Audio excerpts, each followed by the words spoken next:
ஓம் சாந்தி. 18/5/2024 காலை முரளி பாப்தாதா மதுபன். சாராம்சம். இனிய குழந்தைகளே, நினைவு யாத்திரையில் நிலைத்திருங்கள். உங்களது பாவங்கள் அழிக்கப்படும். ஏனெனில் நினைவே வாள் முனையாகும். இதில் உங்களை நீங்கள் ஏமாற்றக்கூடாது. கேள்வி: உங்கள் நடத்தையை சீர்திருத்துவதற்காக தந்தை குழந்தைகளாகிய உங்களுக்கு எப்பாதையை காட்டுகின்றார்? பதில்: குழந்தைகளே, உங்கள் அட்டவணையை நேர்மையாக வைத்திருங்கள். ஓர் அட்டவணையை வைத்திருப்பதால் மாத்திரமே உங்கள் நடத்தை சீர்திருத்தப்படும். நாள் முழுவதும் உங்கள் நடத்தை எவ்வாறிருந்தது என சோதித்துப் பாருங்கள். நான் எவருக்காவது துன்பம் விளைவித்தேனா? நான் பயனற்ற விஷயங்களை பேசினேனா? என்னை ஓர் ஆத்மாவாக கருதி தந்தையை எவ்வளவு நேரம் நினைவு செய்தேன்? நான் எத்தனை பேரை என்னை போன்று ஆக்கினேன்? அத்தகையதோர் அட்டவணையை வைத்திருப்பவர்களது நடத்தை தொடர்ந்தும் சீர்திருத்தப்படும். எதையாவது செய்பவர்கள் அதன் பலனை பெறுவார்கள். ஆனால் எதையுமே செய்யாதவர்கள் வருத்தப்படுவார்கள். ஓம் சாந்தி. ஆன்மீக தந்தை இங்கு அமர்ந்திருந்து ஆன்மீக குழந்தைகளாகிய உங்களுக்கு விளங்கப்படுத்துகின்றார். ஏனெனில் அவர் இங்கு உங்கள் முன்னிலையில் நேரடியாக இருக்கின்றார். குழந்தைகள் அனைவரும் தங்களது ஆதி தர்மத்தில் ஸ்திரமாக இருந்து தந்தையை நினைவு செய்கிறார்கள் என கூற முடியாது. அவர்களது புத்தி நிச்சயமாக எங்காவது ஈர்க்கப்படும். நீங்கள் ஒவ்வொருவரும் நீங்களாகவே உங்களை புரிந்து கொள்ள முடியும். சதோபிரதான் ஆகுவதே பிரதான விஷயமாகும். நினைவு யாத்திரையின்றி உங்களால் அவ்வாறு ஆக முடியாது. குழந்தைகள் காலையில் யோகத்தில் அமர்ந்திருக்கும் பொழுது பாபா அவர்களை ஈர்த்தாலும் அவர் அவர்களை வரிசை கிரமமாகவே ஈர்க்கின்றார். நினைவில் நீங்கள் அமைதியாக அமர்ந்திருந்து உலகை கூட மறந்து விடுகின்றீர்கள். ஆனால் கேள்வி எழுகின்றது, நீங்கள் நாள் முழுவதும் என்ன செய்கின்றீர்கள்? காலையில் 1 மணி தியானத்திற்கோ அல்லது அரை மணி தியானத்திற்கோ நினைவு யாத்திரையில் இருப்பதன் மூலம் ஆத்மா தூய்மையாகி அவர் ஆயுட்காலமும் அதிகரிக்கின்றது. ஆனால் நீங்கள் நாள் முழுவதும் பாபாவை எவ்வளவுக்கு நினைவு செய்கின்றீர்கள்? எந்தளவிற்கு நீங்கள் சுயதரிசன சக்கரத்தை சுழற்றுகின்றீர்கள்? பாபா அனைத்தையும் அறிவார் என்றில்லை. நீங்கள் உங்களது இதயத்தை கேட்க வேண்டும். நான் நாள் முழுவதும் என்ன செய்தேன்? குழந்தைகளாகிய நீங்கள் இப்பொழுது உங்களது அட்டவணைகளை எழுதுகிறீர்கள். உங்களில் சிலர் அதனை சரியான முறையில் எழுதுகின்றீர்கள். ஏனையோர் அதனை தவறான முறையிலேயே எழுதுகின்றீர்கள். நீங்கள் உணர்வீர்கள், நான் சதா சிவபாபாவுடனேயே இருந்தேன். நான் சிவபாபாவை மாத்திரம் நினைவு செய்து கொண்டிருந்தேன். எவ்வாறாயினும் உண்மையில் நீங்கள் அந்த நினைவில்தான் இருந்தீர்களா? முழுமையான மௌனத்தில் நிலைத்திருப்பதால் நீங்கள் இவ்வுலகையும் மறந்து விடுகின்றீர்கள். நீங்கள் எப்படியோ சிவபாபாவின் நினைவிலேயே இருப்பதாக எண்ணி உங்களையே ஏமாற்றக்கூடாது. நீங்கள் சரீர சமயங்கள் அனைத்தையும் மறந்துவிட வேண்டும். சிவபாபா எங்களை ஈர்த்து எங்களை முழு உலகையும் மறக்க செய்கின்றார். தந்தை விளங்கப்படுத்துகின்றார், நீங்கள் உங்களை ஓர் ஆத்மாவாக கருதி தந்தையை நினைவு செய்ய வேண்டும். தந்தை உங்களை ஈர்க்கின்றார். சகல ஆத்மாக்களும் தந்தையை மாத்திரமே நினைவு செய்ய வேண்டும். வேறு எவரும் நினைவு செய்யப்படக்கூடாது. எவ்வாறாயினும் நீங்கள் ஒவ்வொருவரும் உண்மையில் அவரை நினைவு செய்கின்றீர்களா இல்லையா என உங்கள் அட்டவணையை சோதித்து பார்க்க வேண்டும். நான் எந்தளவிற்கு பாபாவை நினைவு செய்கின்றேன்? காதலியினதும் அன்பிற்கினியவரினதும் உதாரணம் இருப்பதை போன்று இது ஆன்மீக காதலியும் அன்பிற்கினியவரும் ஆவர். இங்கு அனைத்தும் தனித்துவமானவை, மற்றையது பௌதீகமானது. இதுவோ ஆன்மீகமானது. தெய்வீக குணங்களை கிரகிப்பதற்காக நீங்கள் எவ்வளவு நேரம் செலவு செய்தீர்கள்? தந்தையின் சேவையில் எவ்வளவு நேரம் இருந்தீர்கள் என நீங்கள் பார்க்க வேண்டும். பின்னர் நீங்கள் மற்றவர்களுக்கும் பாபாவை நினைவு செய்யுமாறு நினைவூட்ட வேண்டும். நினைவின்றி ஆத்மாவிலுள்ள துரு அகற்றப்பட முடியாது. பக்தி மார்க்கத்தில் நீங்கள் பலரை நினைவு செய்கின்றீர்கள். ஆனால் இங்கு நீங்கள் ஒரேயொருவரை மாத்திரம் நினைவு செய்ய வேண்டும். ஆத்மாக்களாகிய நாங்கள் சின்னஞ்சிறிய புள்ளிகள். எனவே பாபாவும் மிகவும் சின்னஞ்சிறிய சூட்சுமமான புள்ளியே ஆவார். ஞானமோ மிக பெரியதாகும். ஸ்ரீ லக்ஷ்மி நாராயணனாக அல்லது உலகின் அதிபதியாக ஆகுவதென்பது உங்களது மாமியார் வீட்டிற்கு போவது போன்றதல்ல. தந்தை கூறுகின்றார், உங்களை அதி திறமைசாலி என கருதி உங்களை ஏமாற்றிக் கொள்ளாதீர்கள். உங்களையே கேளுங்கள். ஆத்மாவின் துரு அகற்றப்படுவதற்காக நான் எவ்வளவு நேரம் என்னை ஓர் ஆத்மாவாக கருதி தந்தையை நினைவு செய்தேன்? எத்தனை பேரை நான் என்னை போன்று ஆக்கினேன்? நீங்கள் ஒவ்வொருவரும் உங்களுக்கென இந்த அட்டவணையை வைத்திருக்க வேண்டும். இவ்வாறு செய்பவர்கள் வெகுமதியை பெறுவார்கள். இதை செய்யாதவர்கள் வருத்தப்படுவார்கள். நாள் முழுவதும் உங்களது நடத்தை எவ்வாறு இருந்தது என நீங்கள் சோதிக்க வேண்டும். நான் எவருக்காவது துன்பம் விளைவித்தேனா? நான் எவருடனாவது பயனற்ற விஷயங்களை பேசினேனா? உங்கள் அட்டவணையை வைத்திருப்பதால் உங்கள் நடத்தை சீர்திருத்தப்படும். தந்தை உங்களுக்கு பாதையை காட்டியுள்ளார். ஒரு காதலியும் அன்பிற்கினியவரும் ஒருவரையொருவர் நினைவு செய்கின்றனர். ஒருவர் மற்றவரை நினைத்தவுடனேயே அவர் முன்னால் மற்றவர் தோன்றுகின்றார். இருவரும் நண்பிகளாக இருந்தாலும் ஒருவர் மற்றவரின் காட்சியை காண முடிகின்றது.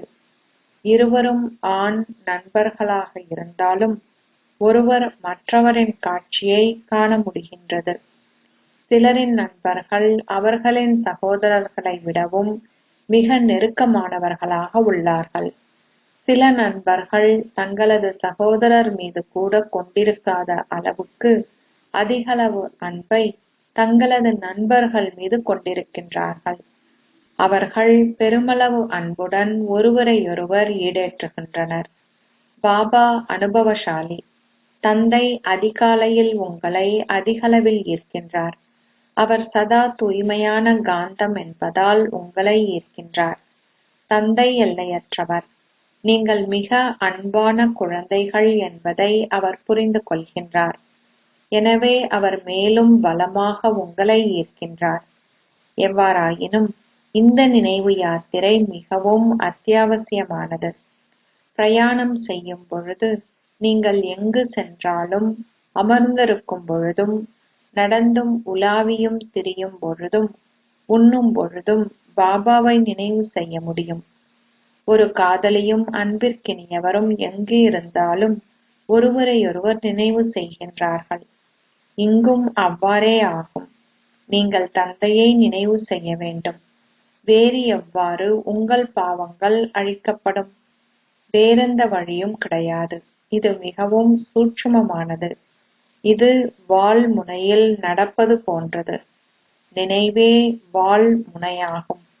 நீங்கள் நினைவு செய்ய மறந்துவிட்டதாக மீண்டும் மீண்டும் கூறுகின்றீர்கள். அது ஏன் வாளை போன்றது என கூறப்படுகின்றது? ஏனெனில் இதன் மூலமே உங்கள் பாவங்கள் அழிக்கப்பட்டு நீங்கள் தூய்மையாகுவீர்கள். இது மிக நுணுக்கமானது. அம்மக்கள் தீயில் நடப்பது போன்று உங்கள் புத்தியின் யோகமும் தந்தையை நோக்கியே இருக்க வேண்டும். தந்தை இங்கு வந்து எங்களுக்கு எங்கள் ஆஸ்தியை கொடுக்கின்றார். அவர் மேலே இல்லை. அவர் இங்கு கீழிறங்கி வந்துவிட்டார். அவர் கூறுகின்றார், நான் ஒரு சாதாரண சரீரத்தில் பிரவேசிக்கின்றேன். தந்தை மேலிருந்து கீழே வந்துள்ளார் என்பதனை நீங்கள் அறிவீர்கள். உயிருள்ள வைரம் இக்கொள்கலனிற்குள் அமர்ந்திருக்கின்றார். நீங்கள் பாபாவுடன் இருப்பதாக நினைத்து வெறுமனே சந்தோஷப்படாதீர்கள். பாபா இதை அறிவார். அவர் உங்களை அதிகளவில் ஈர்க்கின்றார். எவ்வாறாயினும் அது வெறும் அரை மணி தியாலத்திற்கு அல்லது 3/4 மணி தியாலத்திற்கு மாத்திரமே ஆகும். நீங்கள் எஞ்சிய நாள் முழுவதையும் வீணாக்கினால் அதனால் பலன் என்னவாக இருக்கும்? குழந்தைகளாகிய நீங்கள் அட்டவணைகளை வைத்திருப்பதில் அக்கறை கொண்டவர்களாக இருக்க வேண்டும். உங்களால் விரிவுரைகள் ஆற்ற முடியும் என்றும் அதனால் அட்டவணை வைத்திருக்க வேண்டிய அவசியமில்லை என்றும் எண்ணாதீர்கள். இத்தவறை செய்யாதீர்கள். மகாரத்திகளும் தங்களது அட்டவணையை வைத்திருக்க வேண்டும். மகாரத்திகள் பலர் இல்லை, வெகு சிலர் மாத்திரமே இருக்கின்றனர். பலர் பெயரிலும் உருவத்திலும் பெருமளவு நேரத்தை வீணாக்குகின்றனர். இலக்கு மிக உயர்வானது. தந்தை அனைத்தையும் உங்களுக்கு விளங்கப்படுத்துகின்றார். எனவே மாணவர்களாகிய நீங்கள் பாபா இன்ன கருத்துக்களை எங்களுக்கு விளங்கப்படுத்தவில்லை என எண்ண முடியாது. நினைவும் உலக சக்கரத்தின் ஞானமுமே பிரதான விஷயங்களாகும். குழந்தைகளாகிய உங்களைத் தவிர வேறு எவருமே இவ்வுலக சக்கரத்தின் 84 பிறவிகளைப் பற்றி அறியார்கள். நீங்களே விருப்பமின்மையை கொண்டவர்கள். இம்மரண பூமியில் நீங்கள் இனியும் வாழப்போவதில்லை என்பதை அறிவீர்கள். திரும்பி செல்வதற்கு முன்னர் நீங்கள் தூய்மையாக வேண்டும். உங்களுக்கு தெய்வீக குணங்களும் நிச்சயமாக தேவையாகும். நீங்கள் மாலையில் வரிசை கிரமமாகவே கோர்க்கப்பட உள்ளீர்கள்.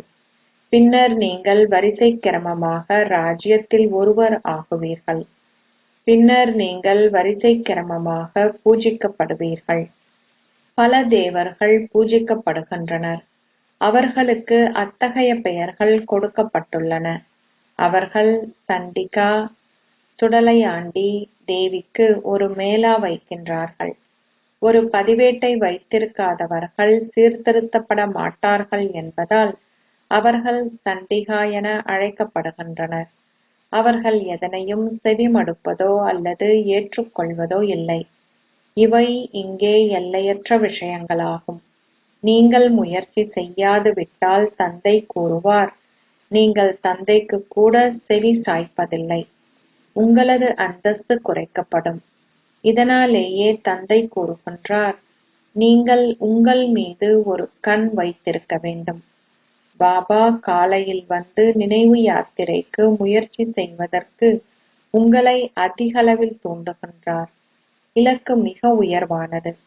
ஞானம் ஓர் எளிமையான பாடமென கூறப்படுகின்றது. 84 பிறவிகளின் சக்கரத்தை நினைவு செய்வது ஒரு பெரிய விஷயமல்ல. எனினும் பலராலும் சித்தியடைய முடியாத நினைவு யாத்திரையே அதி பிரதான விஷயமாகும். இதிலேயே உங்கள் போராட்டம் உள்ளது. நீங்கள் நினைவில் நிலைத்திருக்கின்றீர்கள். ஆனால் மாயை உங்களை விழ செய்கின்றாள். ஞானத்தில் போராட்டம் என்ற கேள்விக்கே இடமில்லை. அது உங்கள் வருமானத்திற்கான மூலாதாரமாகும். இது தூய்மையாகுவதற்கானதாகும். இதனாலேயே நீங்கள் தந்தையை கூவி அழைக்கின்றீர்கள், வந்து எங்களை தூய்மையாக்குங்கள். நீங்கள் கூறுவதில்லை, வந்து எங்களுக்கு கற்பியுங்கள். நீங்கள் கூறுகின்றீர்கள், வந்து எங்களை தூய்மையாக்குங்கள். எனவே நீங்கள் இக்கருத்துக்கள் அனைத்தையும் உங்கள் புத்தியில் வைத்திருக்க வேண்டும். நீங்கள் முழுமையான ராஜயோகிகள் ஆக வேண்டும். ஞானம் மிக எளிமையானது. நீங்கள் சாதுரியமாக விளங்கப்படுத்த வேண்டும். உங்களது பேச்சில் இனிமையும் இருக்க வேண்டும். நீங்கள் இந்த ஞானத்தை பெறுகின்றீர்கள். அதுவும் உங்கள் கர்மத்திற்கேற்ப என்றே கூறப்படுகின்றது. நீங்கள் ஆரம்பத்திலிருந்தே பக்தி செய்து வந்தீர்கள். எனவே அதுவும் நல்ல கர்மமென்றே கூறப்படும். இதனாலேயே சிவபாபாவும் இங்கு அமர்ந்திருந்து மிகவும் தெளிவாக உங்களுக்கு விளங்கப்படுத்துகின்றார். நீங்கள் எந்தளவிற்கு அதிகமாக பக்தி செய்தீர்களோ அந்தளவிற்கு சிவபாபாவும் பூரிப்படைந்திருப்பார். எனவே நீங்கள் இப்பொழுது ஞானத்தையும் விரைவாக பெற வேண்டும். மகாரத்திகள் தங்கள் புத்தியில் இக்கருத்துக்களை கொண்டிருப்பார்கள். நீங்கள் தொடர்ந்தும் அனைத்து கருத்துக்களையும் குறித்துக் கொண்டால் பின்னர் உங்களால் அதில் நல்ல கருத்துக்களை வேறாக்க முடியும். உங்களால் கருத்துக்களின் ஆழத்தை அறிய முடியும். எனினும் எவருமே இம்முயற்சியை செய்வதில்லை. எவராவது அரிதாகவே கருத்துக்களை குறித்து அதிலிருந்து நல்ல கருத்துக்களை வேறாக பிரித்தறிகின்றார்கள். பாபா எப்பொழுதும் கூறுகிறார், நீங்கள் விரிவுரையாற்றுவதற்கு முன்னர் கருத்துக்களை எழுதி பின்னர் அவற்றை சோதித்துப் பாருங்கள். எவருமே இம்முயற்சியை செய்வதில்லை. எவருமே சகல கருத்துக்களையும் நினைவு செய்வதில்லை. சட்ட நிபுணர்களும் தங்களது நாட்குறிப்பேடுகளில் சகல கருத்துக்களையும் எழுதுகிறார்கள். இது உங்களுக்கு முற்றிலும் அவசியமானதாகும். நீங்கள் தலைப்புக்களை எழுதி அவற்றை கற்று பின்னர் அவற்றை திருத்த வேண்டும். நீங்கள் இந்தளவு முயற்சி செய்யாவிட்டால் உங்களால் பாய்ந்து விரைந்து செல்ல முடியாது. உங்கள் புத்தியின் யோகம் தொடர்ந்தும் ஏனைய திசைகளில் அலைபாயும். உங்களில் வெகு சிலரே இலகுவாக முன்னேறுகின்றனர். சேவையைத் தவிர வேறு எதுவுமே உங்களது புத்தியில் இல்லை. நீங்கள் மாலையில் மணியாக வேண்டுமாயின் முயற்சி செய்ய வேண்டும். தந்தை உங்களுக்கு வழிகாட்டல்களை கொடுக்கின்றார். அவை உங்கள் இதயத்தை தொடுகின்றன. உங்களில் எவராவது நினைவில் இல்லாவிட்டால் அது உங்களுக்கே தெரியும். நீங்கள் உங்கள் வியாபாரம் போன்றவற்றில் ஈடுபட்டிருந்தாலும் இவ்விஷயங்களை குறித்துக் கொள்வதற்காக உங்கள் சட்டைப் பையில் உங்கள் நாட்குறிப்பேட்டை வைத்திருக்க வேண்டும். நீங்களே முக்கியமாக இவ்விஷயங்களை குறித்துக் கொள்ள வேண்டியவர்கள். நீங்கள் கவன ஈனமாக இருந்தாலோ அல்லது உங்களை அதி திறமைசாலி என கருதினாலோ அப்பொழுது மாயையும் குறைந்தவளல்ல. அவள் தொடர்ந்தும் உங்களை குத்துவாள். லக்ஷ்மி நாராயணனாக ஆகுவதென்பது உங்கள் மாமியார் வீட்டிற்கு போவது போன்றதல்ல. பெரிய ராஜ்யமொன்று ஸ்தாபிக்கப்படுகின்றது. பல மில்லியன்களில் ஒரு கைப்பிடி அளவினரே வெளிப்படுவார்கள். பாபாவும் அதிகாலை 2 மணிக்கு எழுந்து சில விஷயங்களை எழுதி அவற்றை கற்பதுண்டு. அவர் சில கருத்துக்களை மறந்து விடுவதால் அவர் உங்களுக்கு விளங்கப்படுத்துவதற்காக அமர்ந்திருந்து அக்குறிப்புகளை பார்ப்பதுண்டு. எனவே உங்கள் நினைவு யாத்திரை எந்தளவில் உள்ளது என்பதையும் கர்மாதீத்த நிலை எந்தளவில் உள்ளது என்பதையும் அப்பொழுது நீங்களே புரிந்து கொள்ள முடியும். நீங்கள் எவரையும் அனாவசியமாக புகழக்கூடாது. பெருமளவு முயற்சி தேவைப்படுகின்றது. கர்ம வேதனையும் உள்ளது. நீங்கள் தந்தையை நினைவு செய்ய வேண்டும். அச்சா, பிரம்மா பாபா அன்றி சிவ பாபாவே முரளியை பேசுகின்றார் என எண்ணுங்கள். குழந்தைகளாகிய உங்களுக்கு எப்பொழுதும் விளங்கப்படுத்தப்படுகின்றது. சிவ பாபாவே உங்களுக்கு விளங்கப்படுத்துகின்றார் என எப்பொழுதும் கருதுங்கள். சில வேளைகளில் இக்குழந்தையும் இடையில் பேசுவார். தந்தை அனைத்தையும் மிக சரியாகவே பேசுகின்றார். இவர் நாள் முழுவதும் பல எண்ணங்களை கொண்டிருக்கின்றார். இவருக்கு பல குழந்தைகளின் பொறுப்பு உள்ளது. குழந்தைகள் பெயரிலும் உருவத்திலும் சிக்கி விஷமத்தனம் செய்கின்றார்கள்.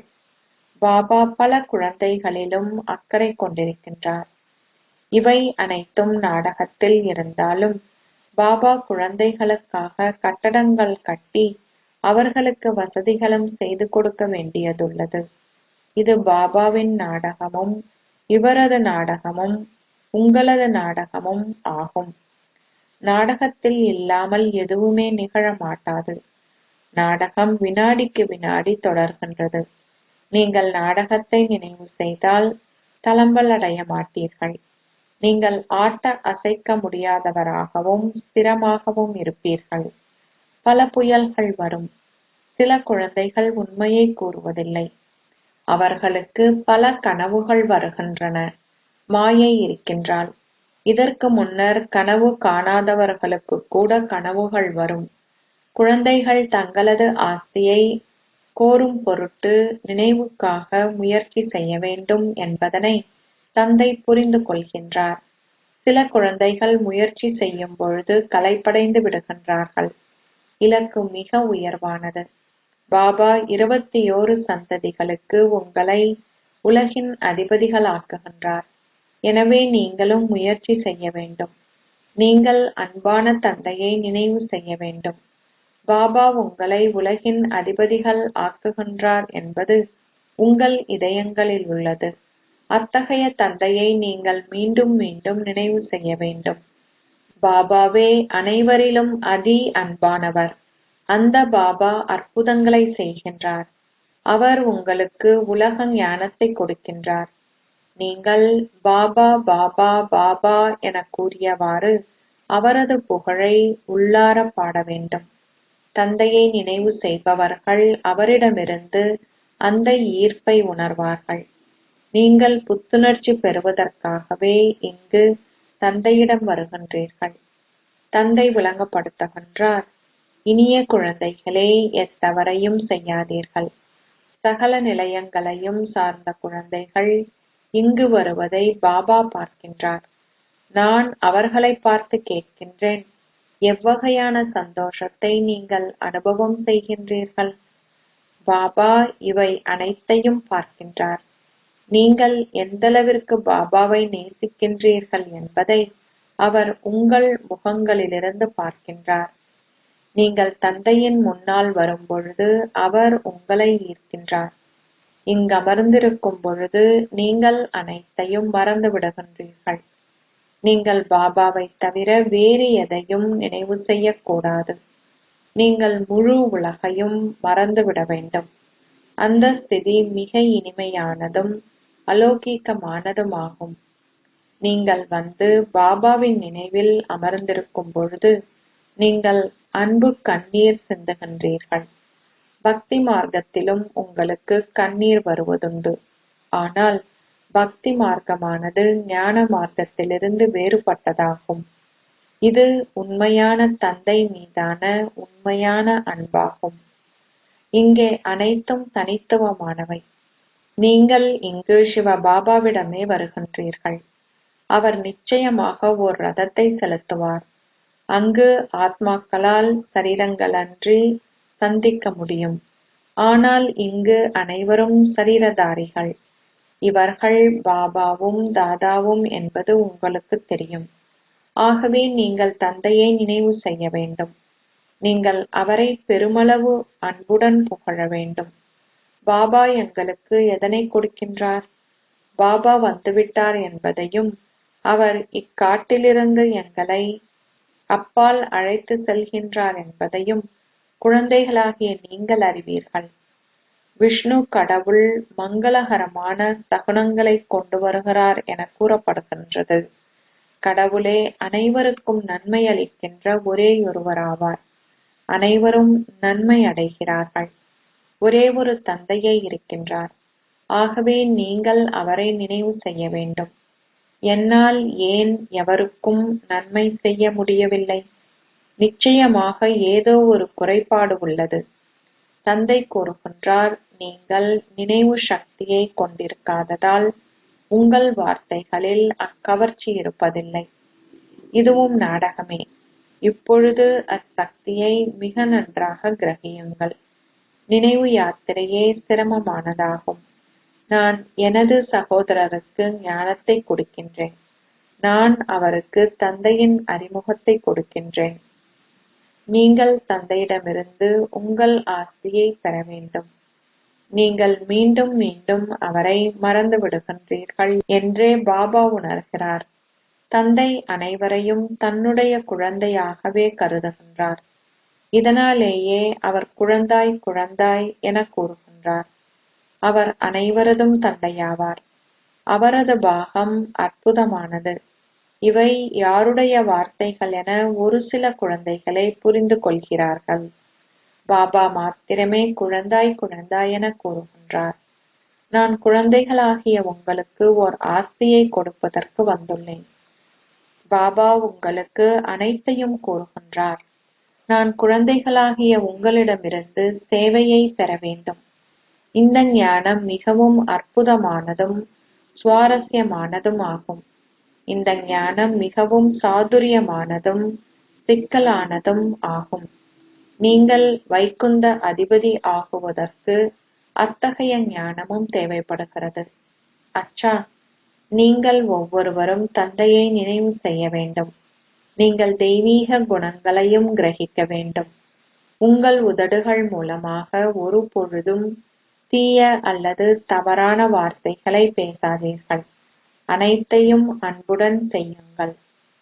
அச்சா, இனிமையிலும் இனிமையான அன்புக்குரிய, எப்போதோ தொலைந்து இப்போது கண்டுபிடிக்கப்பட்டிருக்கும் குழந்தைகளுக்கு உங்கள் தாய் தந்தையாக இருக்கும் பாப் தாதாவின் அன்பும் நினைவுகளும் காலை வந்தனங்களும். ஆன்மீக தந்தை ஆன்மீக குழந்தைகளுக்கு நமஸ்தே சொல்கிறார். ஆன்மீக குழந்தைகள் ஆன்மீக தந்தைக்கு நமஸ்தே சொல்கின்றனர். தாரணைக்கான சாராம்சம். 1. அதிகாலையில் ஏகாந்தத்தில் இருந்து அன்புடன் தந்தையை நினைவு செய்யுங்கள். முழு உலகையும் மறந்து விடுங்கள். 2. தந்தையை போன்று அனைவருக்கும் நன்மையை பயப்பவர் ஆகுங்கள். பலவீனங்கள் அனைத்தையும் அகற்றிவிடுங்கள். உங்கள் மீது ஒரு கண் வைத்திருங்கள். உங்களது சொந்த பதிவேட்டை பாருங்கள். ஆசீர்வாதம். நினைவு ஸ்வரூபமாக இருப்பதன் மூலம் சதா திருப்தியான ஆத்மாவாக இருந்து உங்கள் பேறுகளான பொக்கிஷங்கள் அனைத்தையும் பயன்படுத்துவீர்களாக. சங்கம யுகத்தின் விசேஷ ஆசீர்வாதம் திருப்தியாகும். திருப்தியின் விதை பேறுகள் அனைத்தையும் கொண்டிருப்பதாகும். அதிருப்தியின் விதை ஏதாவது பௌதீக அல்லது சூட்சும பேறுகளின் குறைபாடாகும். பிராமணர்களை பொறுத்தவரையில் பிராமணர்களின் பொக்கிஷ களஞ்சியத்தில் எந்த குறைபாடும் இருக்க மாட்டாது என்பது நினைவு கூறப்பட்டுள்ளது. குழந்தைகளாகிய நீங்கள் அனைவருமே ஒரேயொருவரிடமிருந்து அளவற்ற ஒரே மாதிரியான பொக்கிஷங்களையே பெற்றிருக்கிறீர்கள். ஒவ்வொரு கணமும் நீங்கள் பெற்றுள்ள பொக்கிஷத்தை பயன்படுத்தவே வேண்டும். அதாவது நினைவு ஸ்வரூபமாக இருந்து உங்களுடைய எல்லையற்ற பேறுகளை எல்லைக்குட்பட்டதாக மாற்றாதிருந்தால் நீங்கள் சதா திருப்தியாக இருப்பீர்கள். ஸ்லோகம். நம்பிக்கை இருக்கும் இடத்தில் வெற்றியின் பாக்ய ரேகை எப்பொழுதும் நெற்றியில் இருக்கும். ஓம் சாந்தி. அவ்யக்த சமிக்கை மே 18, 2024.